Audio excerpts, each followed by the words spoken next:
Okay, so now for these examples, I'm going to be looking at these instead of me knowing which angles are congruent already. I'm just going to be given numbers. And so I'm going to have to see whether certain angle pairs are congruent or if they're supplementary or neither.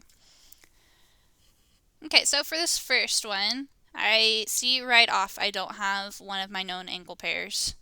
They're on the outside of my two lines, but they're on the same side of the transversal.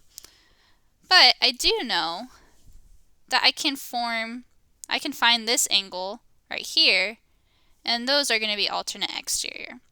So if I find this angle and it equals 75, then I know by my alternate exterior angles converse that these lines are going to be parallel. So if you remember from 1.6, we learned that a linear pair is supplementary, which means that they add to 180. So to find, let's say we call this x, I can just do x plus 105 equals 180. That's because they are a linear pair. So that's my reasoning for that. Well, to solve for x, I'm just going to subtract 105 from both sides. And so I get 75.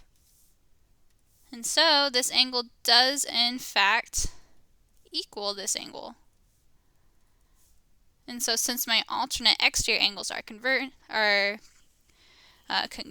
I can then say that my lines are parallel. So I can say J is parallel to K by alternate exterior angles converse. Okay, now let's look at this next one. So again, I see here where these angles are at. That's not one of my angle pairs.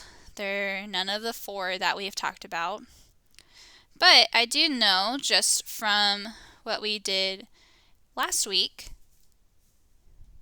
that I can go ahead and form an angle pair right here because I know that vertical angles are congruent. So since this is 125, I know that this angle is also 125. And again, that's because of the vertical angles congruence theorem. So now I have consecutive interior angles here. And I know if these add to 180, then these lines are going to be parallel. And so when I do 125 plus 55, I see I do in fact get 180. So that means my consecutive interior angles are supplementary. And so that means that J is parallel to K by consecutive interior angles converse.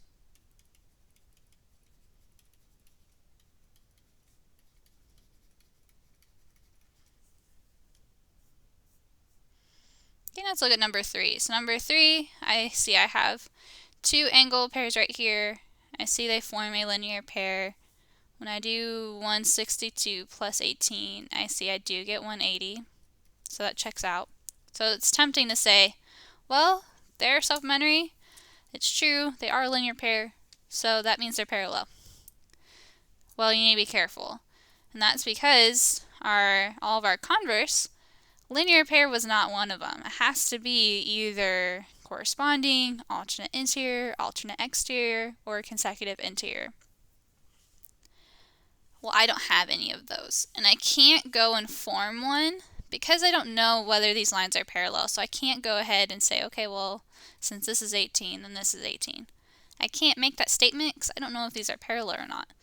And so since I don't have any angles over here, I only have angles in this one intersection, I can't say that these are parallel. So the answer here would be not enough information.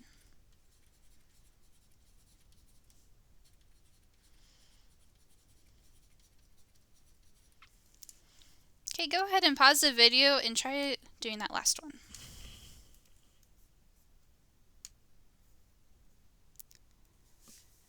Okay, the answer you should have gotten here was no. So this one, they actually did give us an angle pair. I see these are alternate exterior angles. However, this angle is equal to 45, while this angle is equal to 23. Those aren't equal to one another, So that means that these lines are not going to be parallel. These need to be congruent to each other in order for them to be parallel by our converse. Okay, that's it for today. If you want to look at some extra examples, those are linked below. If you just want some extra practice, that is also available. Otherwise, you can go ahead and go on to the homework assignment. If you have any questions, you guys can always reach out to me through inbox, or we can set up a Google Meet. But I hope you have a great day.